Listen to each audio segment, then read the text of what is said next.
হে WhatsApp guys, কেমন আছো সবাই? আশা করি সবাই খুব ভালো আছো। র্যান্ডম ভিডিও চ্যানেলের মুভির এক্সপ্লেনেশন সিরিজে আজকের পর্বে আমরা একটা Korean crime action thriller cinema সম্পর্কে জানতে চলেছি, যে সিনেমাটির নাম হচ্ছে টাইম টু হান্ট, মানে এটা শিকারের টাইম। তবে এই সিনেমাতে একটু উল্টো ঘটনা হবে। আমাদের নায়করা যে হান্টিং করবে তা নয়, উল্টো আমাদের নায়করা সবসময় পালাতেই থাকবে এবং খুবই ইউনিক একটা স্টোরি। এবং এই সিনেমাটার IMDb রেট অনেক ভালো, 10-এর 6.5। রিলিজ পেয়েছিল 2020 সালে। নির্মিত হয়েছিল হচ্ছে 40 কোটি টাকা বাংলাদেশি বাজেটে, বাংলাদেশে 40 কোটি টাকা বাজেটে, এবং বক্স অফিস আয় করেছিল প্রায় 120 কোটি টাকার মতো। এবং এ পর্যন্ত এই সিনেমার আর কোনো সিকুয়েল বের হয়নি, বাট সিনেমার এন্ডিংটা এমন ভাবে শেষ করা হয়েছে দেখে মনে হয়েছে যে আরেকটা সিকুয়েল হয়তো আসবে, কিংবা তোমাদের ভেবে নিতে বলা হয়েছে যে এটার এন্ডিংটা কিভাবে হবে, মানে ওপেন এন্ডেড সিনেমা আর কি এটা। তো চলো আমরা সিনেমাটা স্টার্ট করবো। তার আগে ছোট্ট কমার্শিয়াল বিজ্ঞাপন থাকবে, বিজ্ঞাপনটা স্কিপ করে তুমি মূল ভিডিওতে যেতে পারো। ডিসক্রিপশনে যাবে, ডুরাশনে ক্লিক করবে, মূল ভিডিওতে চলে যাবে। খুব ইজি ব্যাপার। তো বিজ্ঞাপনটা আমি প্লে করে দিচ্ছি। হ্যালো বন্ধুরা, আজ আমরা এমন একটি অ্যাপ সম্পর্কে তোমাদের বলতে চাই যে অ্যাপটির অফিসিয়াল পার্টনার হচ্ছে PSG। আর এখানে অনেকগুলো ম্যাচ খেলে ল্যাপটপ, আইফোন, স্মার্ট ওয়াচ ও আরও অনেক ক্যাশ প্রাইজ জেতার সুযোগ রয়েছে।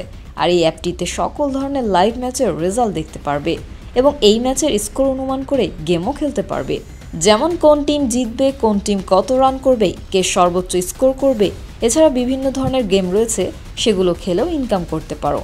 আর রেজিস্ট্রেশনের সময় আমাদের যে প্রোমো কোডটি রয়েছে রোনাল, এটা ব্যবহার করলে প্রথম ডিপোজিটে 26,000 টাকা পর্যন্ত বোনাস পেতে পারো। আর এই টাকা তুমি খুব সহজেই বিকাশ, ব্যাংক এবং অন্যান্য সহজ পদ্ধতির মাধ্যমে উঠাতে পারো। তো আর দেরি কিসের? ডেসক্রিপশনে প্রোমো কোড এবং পিন কমেন্টে প্রোমো কোড সহ সাইন আপ লিঙ্ক রয়েছে, সেটা ব্যবহার করো এবং ক্যাশ প্রাইজ জিতো। আর এখানে আরেকটা কথা মনে রেখো, আমরা যেই বিজ্ঞাপন দেই না কেন, অনলাইন থেকে টাকা আয় করা এত সহজ কোনো ব্যাপার নয়। তোমরা কোনো আর্থিক ক্ষতির সম্ভাবনা রয়েছে এমন কোনো ওয়েবসাইটে যাবে না। তো চলো এবার মূল ভিডিওতে চলে যাই। তো বিজ্ঞাপন শেষে আমরা মূল ভিডিওতে ফেরত আসলাম। তো এই কাহিনী যখন শুরু হয় তখন আমরা কেইন এবং জং নামের দুজন ছেলেকে দেখি। তারা দুজন অনেক ভালো বন্ধু, ছোটবেলা থেকে একসাথে বড় হয়েছে, এবং তাদের কথা শুনে আমরা বুঝতে পারি বর্তমানে অন্য বাকি সব পোলাপানের মতো ওরাও খুব দ্রুত টাকা কামিয়ে বড়লোক হতে চায় শর্টকাটে। আর বর্তমানে কোরিয়ার যে টাইমলাইনটা দেখানো হয় এটা কিন্তু ফিউচারের কোরিয়া। আজ থেকে আরো 40 বছর পরে, যখন কোরিয়ার অবস্থা খুবই খারাপ এবং সাউথ কোরিয়ার ইকোনমি একেবারে ডুবে গিয়েছে, চারিদিকে খালি দুর্নীতি আর অনাচার, পুলিশ আর প্রশাসন নামে মাত্র বেঁচে রয়েছে, এবং এই শহরের প্রতি 3 জনের একজন মনে করো ক্রিমিনাল হয়ে গিয়েছে টিকে থাকতে। এবং প্রায় এই শহরের মানুষ সরকারের বিরুদ্ধে প্রোটেস্ট করে, মনে করো কোরিয়াতে স্বৈরশাসক চলে এসেছে লাইক কিম জং উনের মতো। তবে এতেও কোনো লাভ হয় না, শহরের অবস্থা আগের চেয়ে আরো বেশি খারাপ হতেই চলেছে। আর এরপর আমাদের দেখানো হয় কেন এবং জেং একটা জেলের বাইরে দাঁড়িয়ে কারোর জন্য অপেক্ষা করছিল। আর এর কিছু সময় পরে তাদের বন্ধু লি জেল থেকে বেরিয়ে আসে, এবং লি হচ্ছে আমাদের এই সিনেমার মেইন ক্যারেক্টার। এবং লি গত 2 বছর ধরে এই জেলেই ছিল, এবং আজকে তার সাজা শেষ হয়েছে, সে বের হয়েছে। অ্যাকচুয়ালি ওদের কথা এরপর আমরা জানতে পারি যে আজ থেকে 2 বছর আগে ওরা 3 জনে মিলে ব্যাংক ডাকাতি করতে গিয়েছিল। ব্যাংক ডাকাতি তো করতে পারেনি, উল্টো 3 জনেই ধরা খেয়েছে। তখন বাকি 2 বন্ধুদের বাঁচানোর জন্য লি পুরো দোষ নিজের মাথায় নিয়ে জেলে ঢুকে গিয়েছিল 2 বছরের জন্য। তো যাই হোক, লি এর পর বেরিয়ে এসে বলে, দোস্ত, জেলে আমার একটা তাইওয়ানিজ গ্যাংস্টারের সাথে বন্ধুত্ব হয়েছে, এবং বন্ধুত্বের খাতিরে সে আমাকে প্রমিস করেছে খুব দ্রুত আমাদের 3 জনকে এখান থেকে বের করে তাইওয়ানে নিয়ে যাবে, এবং তাইওয়ানের সরকার এবং ইকোনমি দক্ষিণ কোরিয়ার চেয়ে অনেক উন্নত, এবং সেখানে গিয়ে আমরা অনেক টাকা পয়সা কামাই করবো, অনেক শান্তিতে থাকতে পারবো, আর তারপরে সমুদ্রের পাড়ে একটা বিশাল বানিয়ে খালি মাল খাবো আর মজা করবো। সিরিয়াসলি এই কথাটাই বলেছে, মানে মদ খাওয়ার কথাটাই বলেছে। তো এরপর দুজন লিকে জিজ্ঞাসা করে, তাহলে বলো কবে আমরা তাইওয়ানের উদ্দেশ্যে বেরোচ্ছি? লি তখন বলে, তাইওয়ানে তো যাবো, বাট তার আগে আমাদের $2 লাখ লাগবে, মানে 2 কোটি টাকা লাগবে। আর এখন আমাকে বলো, জেলে যাওয়ার আগে আমি যে টাকা চুরি করেছিলাম ওই টাকা তো আমি তোমাদেরকে দিয়ে পাঠিয়ে দিয়েছিলাম, নিজে ধরা দিয়েছিলাম, সেই টাকা কই? কেইন তখন বলে, তোর কি মনে হয় জেলে যাওয়ার পরে পুলিশকে আমাদের ধরেনি? তার অর্ধেকের বেশি টাকা তো ওরাই নিয়ে গিয়েছে পুলিশেই, আর যে টাকা বেঁচেছিল গত 2 বছর চললাম কিভাবে? আর এখন আমাদের কাছে 2 লাখ তো দূরে থাক, $2,000 নেই। তো লি তখন বলে, তার মানে আমি এই 2 বছর বেকার জেল খেটে এলাম। তো যাই হোক, তারপরেও লি হতাশ হয় না, বলে এই দেশ থেকে যদি আমাদের বেরোতে হয় দ্রুত টাকার ব্যবস্থা করতে হবে, না হলে এই দেশে আমাদের মরতে হবে। তো এরপর লি যায় তার মায়ের দোকান দেখতে, কিন্তু এই জায়গাটা পুরো নষ্ট হয়ে গিয়েছে, না ওর মা রয়েছে না বাবা রয়েছে, মানে পুরো কোরিয়াতে বিশাল একটা দাঙ্গা হয়েছে আর কি, মনে করো স্বৈর শাসকের জন্য। যে শহর রমরমা থাকতো সেই শহর পুরো নষ্ট হয়ে গিয়েছে, দেখেই বুঝতে পারছো। আর এরপর তারা রাতে 3 জন একটা জুয়ার আড্ডায় যায়। এখানে সবসময় জুয়া চলে, বেটিং চলে। আর তখন লির নজর যায় ওই ক্যাসিনোর টাকার যে ভোল্ট রয়েছে সেটার উপর, এবং ও চিন্তা করে এই শহরের কোথাও যদি এখনো টাকা থেকে থাকে তাহলে ব্যাংকের চেয়ে এই ক্যাসিনোতেই টাকা রয়েছে। এবং লি তখন মনে মনে প্ল্যান করে যেভাবেই হোক এই ক্যাসিনো সে আজকে লুট করবে। এবং ওই ক্যাসিনোতে লি তার এক পুরনো বন্ধুকেও দেখতে পায় যার নাম হচ্ছে স্যাং। আর স্যাং এই ক্যাসিনোতেই চাকরি করে। তো যাই হোক, জেলে যাওয়ার আগে সে স্যাংকে কিছু টাকা ধার দিয়েছিল। তো এরপর আমরা দেখতে পাই লি করে কি স্যাংকে সাইডে নিয়ে যায় এবং সেই ধারের টাকা ফেরত চায়। বাট স্যাং বলে এই দেশের মতো আমার অবস্থাও একই রকম খারাপ, আমাকে কিছু মাস সময় দাও, তোমার টাকা আমি ফিরিয়ে দেবো, নিশ্চয়ই ফিরিয়ে দেবো। তো লি তখন বলে তুই যদি টাকা ফেরত না দিতে পারিস তাহলে আমি ওই ক্যাসিনোতে লুট করতে চাই, তুই যেহেতু ওখানে চাকরি করিস আমাকে সাহায্য কর। তো যখন এই ক্যাসিনো লুট করার কথা আমাদের লি বলে, বাকি তিনজনই ভয় পেয়ে যায়। লির বন্ধুরা লিকে বোঝায় দোস্ত এটা অনেক রিস্কি, মাত্র 2 বছর জেল খেটে এসেছিস, প্লিজ এই লুট করার চিন্তা মাথা থেকে নামা। কিন্তু লি ওদেরকে বোঝায় দেখ আমি ওই ক্যাসিনোতে যে আমি লুট করবো এটা আমি জেলের ভেতর থেকেই প্ল্যান করে রেখেছিলাম।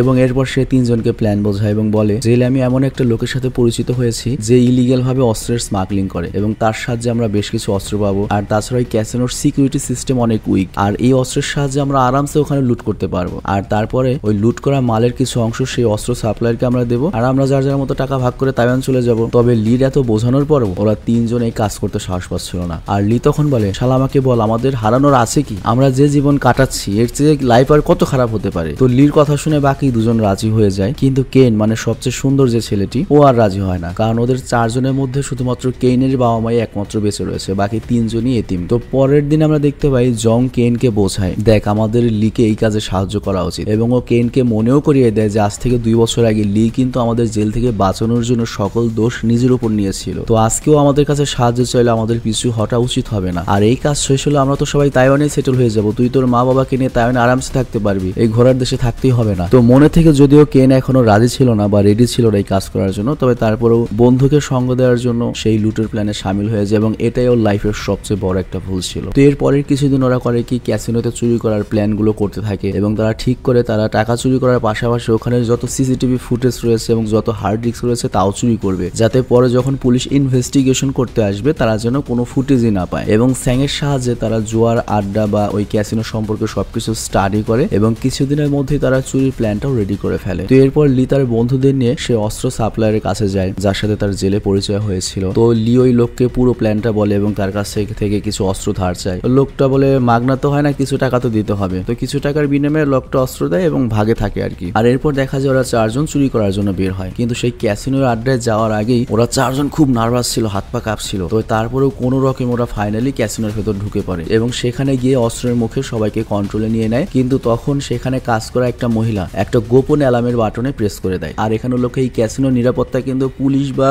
সিকিউরিটি গার্ড দেয় না, দেয় হচ্ছে মারাত্মক গ্যাংস্টাররা। তো ওই গ্যাংস্টাররা আশেপাশেই ছিল। তো ওই গ্যাংস্টাররা করে কি গাড়ি নিয়ে জোয়ার আড্ডার দিকে গোপনে আসতে থাকে। আর এদিকে ওই চারজন কোনো রকমের পেরেশানি ছাড়াই ওই গ্যাম্বলিং হাউসের বা ওই ক্যাসিনোর সকল টাকা একত্র করে ফেলে। আর এরপর তারা এখান থেকে পালাতে নিলে দেখে যে গ্যাংস্টার গ্রুপও চলে এসেছে। তবে তারপরেও তারা কোনোভাবে সেই গ্যাংস্টারদের ফাঁকি দিয়ে পালাতে সক্ষম হয়। আর এরপর অনেক দূরে একটা নীরব জায়গা আসে সমুদ্রের পারে এবং গাড়ি থামায় এবং বিজয় সেলিব্রেট করতে থাকে। আর এরা টাকার সাথে সাথে ওই গ্যাম্বলিং হাউসের যে হার্ড ডিস্কও চুরি করেছে, তার মানে ওদেরকে কেউ ধরতেও পারবে না, সবকিছু ওদের প্ল্যান মতোই হয়েছে। তো এটা নিয়ে ওরা চারজন খুব খুশি ছিল। আর তারপর ওরা চিন্তা করে এখান থেকে ওরা অনেক দূরে তাইওয়ানে গিয়ে অনেক সুন্দর জীবন কাটাবে। আর অন্যদিকে আমরা ওই ক্যাসিনো হাউসের মালিককে দেখি। ওই মালিক টাকা চুরি হয়েছে এটা নিয়ে দুঃখ নয়, তার দুঃখ হলো চোরেরা এখানকার যে সিক্রেট হার্ড ডিস্ক গুলো নিয়েছে এটা নিয়ে সমস্যা। কারণ ওই হার্ড ডিস্কের মধ্যেই শহরের বড় বড় যত নেতা রয়েছে বা পুলিশ কর্মকর্তা বা বড় বড় তোমার ওই আমলারা রয়েছে তাদের সকল প্রমাণ সে জমা করে রেখেছিল তাদেরকে ইউজ করার জন্য, কিন্তু চোরেরা সেটা নিয়ে গিয়েছে। এবং বাই চান্স যদি ওগুলো লিক হয় তাহলে তো এই শহরে আরো দাঙ্গা বেঁচে যাবে এবং ওই বড় বড় মানুষ তো ওকে মেরে ফেলবে। তো এই জন্য সে পুলিশকে এই বিষয়ে না বলে হান নামের একটা মারাত্মক কন্ট্রাক্ট কিলারকে হায়ার করে। তবে এই হানও কি পুলিশ না কন্ট্রাক্ট কিলার একটু পরে জানতে পারবে আর কি। তবে এই হানকে এই সিনেমায় এত ভয়ঙ্কর দেখানো হয়েছে যে তোমার কল্পনার বাইরে। তো যাই হোক, এরপর দেখানো হয় স্যাংকে তার ভাগের টাকা দেওয়ার পরে লিওকে বলে তুই চাইলে কিন্তু এখন ক্যাসিনোর কাজ বাদ দিয়ে আমাদের সাথে তাইওয়ান আসতে পারিস। কিন্তু স্যাং বলে আমি যদি হুট করে এখন জব থেকে গায়েব হয়ে যাই তাহলে তোরা আমাকেই সন্দেহ করবে, আমাকে তো কিছুদিন ওখানে জব করতেই হবে। তবে আমি ঠিক সময় দেখে পরে তোদের সাথে তাইওয়ানে জয়েন করবো। তো এরপর স্যাং ওদেরকে বিদায় জানিয়ে চলে যায়। আর কেইনও তার ভাগের কিছু টাকা পয়সা নিয়ে বাবা মায়ের সাথে দেখা করতে যায়। আর ওদের সবার বিশ্বাস ছিল কিছুই হয়নি, সবকিছু ঠিকঠাকই রয়েছে, ওরা টেনশন বাদ দিয়ে খুশি ছিল।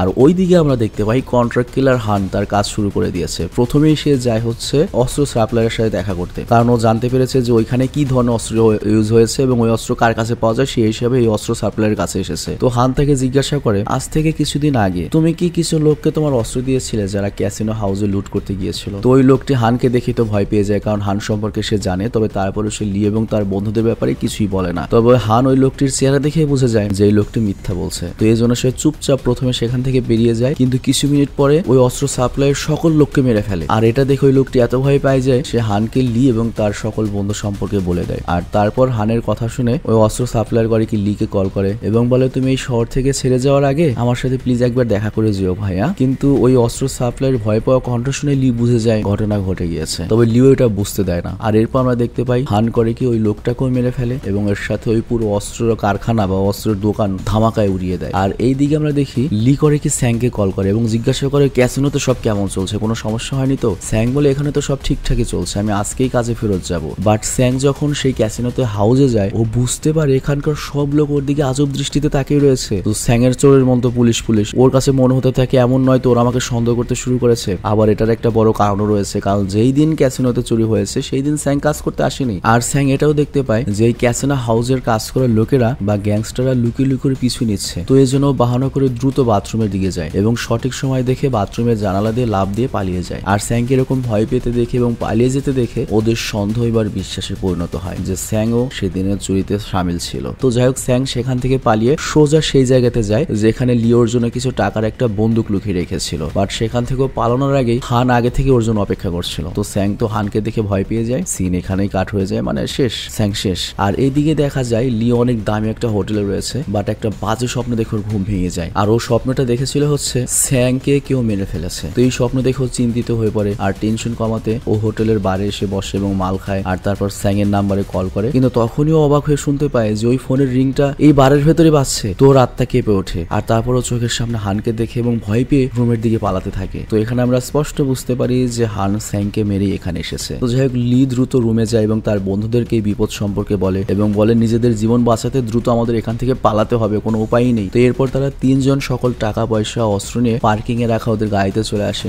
বাট হান ওদের গাড়ি আগে থেকেই নষ্ট করে রেখেছিল, এজন্য সেটি চালু হচ্ছিল না। তো এই জন্য তার আশেপাশের একটা গাড়ি চুরি করে পালানোর প্ল্যান করে। তো ওরা করে একটা জিপ নিয়ে সেখান থেকে বের হতেই তখন বেসমেন্টের সকল আলো নিভে যায়। তো এখান থেকে ওরা বের হওয়ার রাস্তা খুঁজে পায় না। তবে তারপরে ওরা তিনজন গাড়ি নিয়ে বের হওয়ার জন্য রাস্তা বের করতে এদিক ওদিক যেতে থাকে। আর তখন হুট করে হান ওদের সামনে আসে। তো ওরা তখন গাড়িতে যখন হানকে উড়িয়ে দেবে তার আগেই হান করে কি মোটা কাটা যেটা রয়েছে জাং ওর কাঁধে গুলি করে। তো এর ফলে গাড়ির ব্যালেন্স নষ্ট হয়ে যায়, ওদের গাড়ি একটা সাইডে গিয়ে ধাক্কা খায়। আর তারপর হান ওদের কাছে আসলে ওদের ভয় পাওয়ার চেহারা দেখে হান অনেক খুশি হয় এবং হান বলে আমি তোদের এত সহজে মারতে চাই না, আমি তোদেরকে 10 মিনিট সময় দিচ্ছি, যা ওই দিকে বেরোনোর রাস্তা, গাড়ি নিয়ে যত দূর পারিস পালিয়ে যা, আমি তোদেরকে তাড়া করে তারপর শিকার করে ধরবো। তো এখানে ভাবার বিষয় হলো হান চাইলেও কিন্তু ওদের এখানে সহজে মারতে পারতো, কিন্তু তারপরেও কেন এমন করেনি। আসলে এখানে বিষয়টা হলো হান নিজেকে একটা হান্টার মনে করেন, সে নিজেকে একটা শিকারী মনে করে। শিকার যেমন তার শিকারকে ভাগিয়ে ভাগিয়ে তারপর কষ্ট দিয়ে মারে, হান ওই রকম একটা সাইকো টাইপের মানুষ যে মানুষের চেহারায় ভয় দেখতে পছন্দ করে এবং ভয় পাইয়ে তারপর মারতে মজা পায়। এবং ও একটা মানুষকে সাধারণত সেই সময় মারে যখন ওই মানুষটা তার জীবনের মূল্য বুঝতে পারে। তো যাই হোক এর জন্য হান ওদেরকে জীবিত ছেড়ে দেয়। আর ওরা করে কি দ্রুত হসপিটালে গিয়ে প্রথমে জ্যাং এর চিকিৎসা করায়। আর কেইন বলে আমরা তো অনেক দূরে চলে এসেছি, মনে হয় না কিলার আর আমাদের খুঁজে পাবে। কিন্তু কয়েক ঘন্টা পর হান ওদের হসপিটালেও চলে আসে। কিন্তু হান ওদেরকে মারতে পারার আগে ওরা করে কি পার্কিং এ চলে আসে এবং উল্টো হানের গাড়ি চুরি করে পালাতে থাকে। বাট ওদের মাথায় আসে না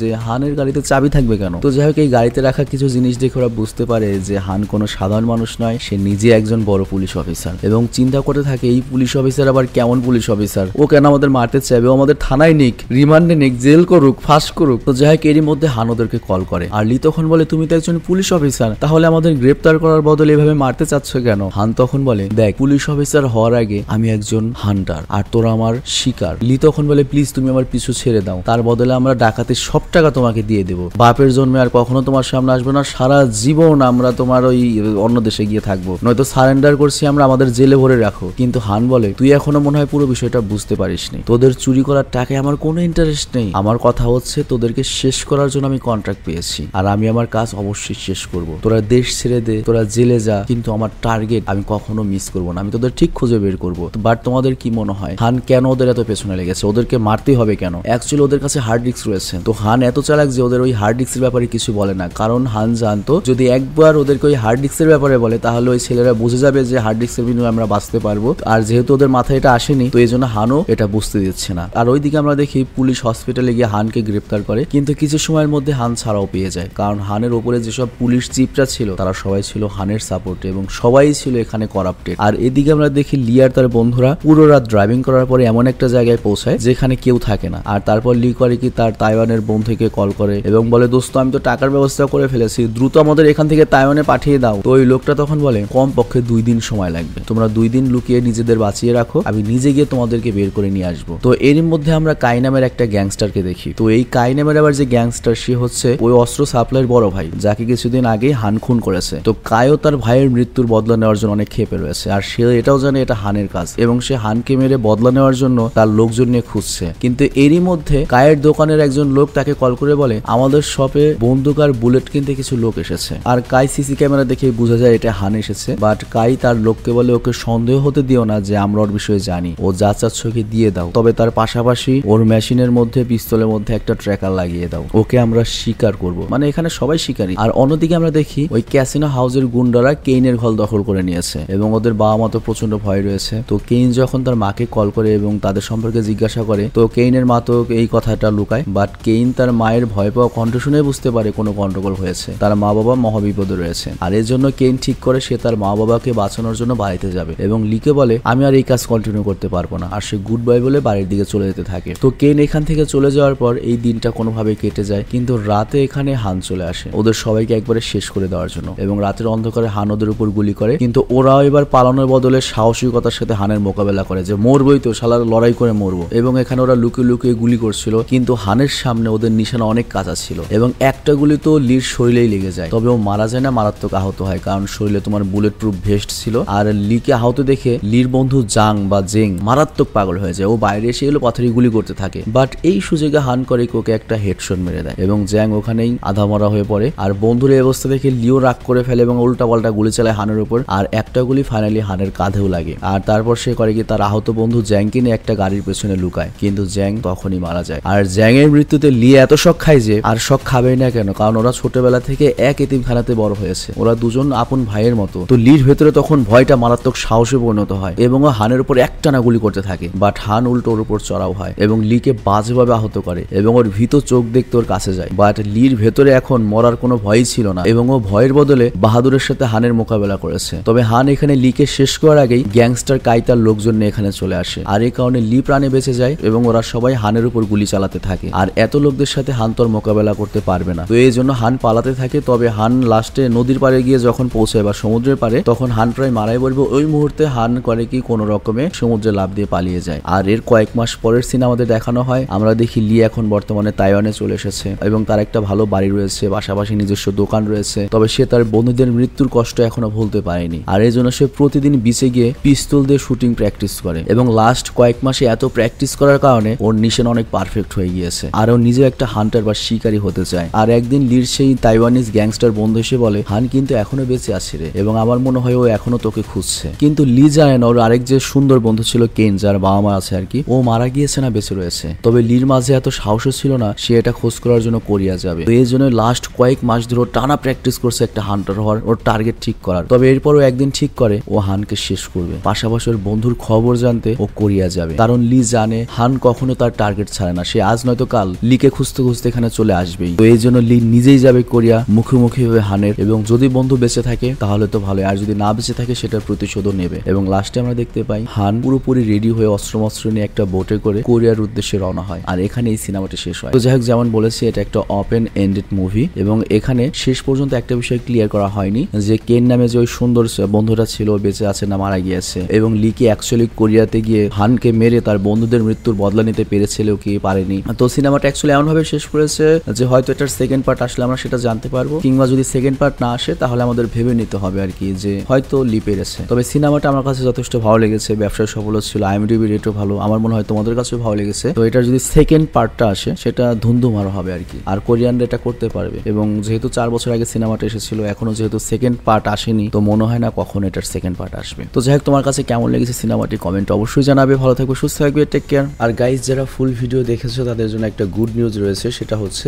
আমাদের একটা ক্লোথিং স্টোর রয়েছে, তোমরা সবাই সেটা জানো। আর আমাদের ক্লোথিং স্টোরটা একটু ডিফারেন্ট, এর কারণটা হচ্ছে তুমি তোমার ইচ্ছা মতো তোমার টি শার্টটি ডিজাইন করে নিতে পারো। মনে করো গুগল থেকে যে কোনো একটা গ্রাফিক্স তুমি ডাউনলোড করে দিলে, বা সামনে কোন গ্রাফিক্স থাকবে, পেছনে কোন গ্রাফিক্স থাকবে, বা তুমি তোমার বন্ধু বা বান্ধবীকে তার স্পেশাল ডেতে সাথে স্পেশাল একটা টি শার্ট গিফট করতে চাও তাহলে আমাদের ওখান থেকে তুমি অর্ডার করতে পারো। আর র্যান্ডম স্টোরকে আরো এক ধাপ এগিয়ে নেওয়ার জন্য র্যান্ডমের কো ওনার নাফিসের সাথে মিলে আমরা একটা ক্যাম্পেইন লঞ্চ করেছি, যেখানে তোমরা যদি আমাদের স্টোর থেকে টি শার্ট কেনো তাহলে তোমাকে একটা কুপন দেওয়া হবে। আর সেই কুপনের এক পার্ট থাকবে আমাদের কাছে, এক পার্ট থাকবে তোমাদের কাছে। এবং এই ক্যাম্পেইনটা চলবে হচ্ছে 3 মাস পর্যন্ত। এবং এই 3 মাস পরে আমরা সেই কুপনগুলো নিয়ে লাইভে এসে লটারি করব। আর ওই লটারির মাধ্যমে আমরা অনেক ধরনের পুরস্কার দিতে চলেছি, যেমন এর মধ্যে রয়েছে একটা জিক্সার মোটরসাইকেল, একটা আইফোন, এছাড়াও নগদ 20,000 টাকাও পুরস্কার থাকবে, তার সাথে আরো ছোট বড় অনেক পুরস্কার থাকবে। তো আমি আশা করছি তোমরা সবাই এই ক্যাম্পেইনে অংশগ্রহণ করবে, অন্তত একটা টি শার্ট কিনে হলো, এবং আমাদের এই ক্যাম্পেইনটা সফল করতে সহায়তা করবে। আর আরো বিস্তারিত জানতে তুমি আমাদের পেজে চলে যাও, পেজের লিঙ্কটা আমি দিয়ে দিয়েছি ডিসক্রিপশনে, র্যান্ডম স্টোরের লিঙ্কটা, এবং ওখানে আমাদের র্যান্ডম স্টোরের যে কো ওনার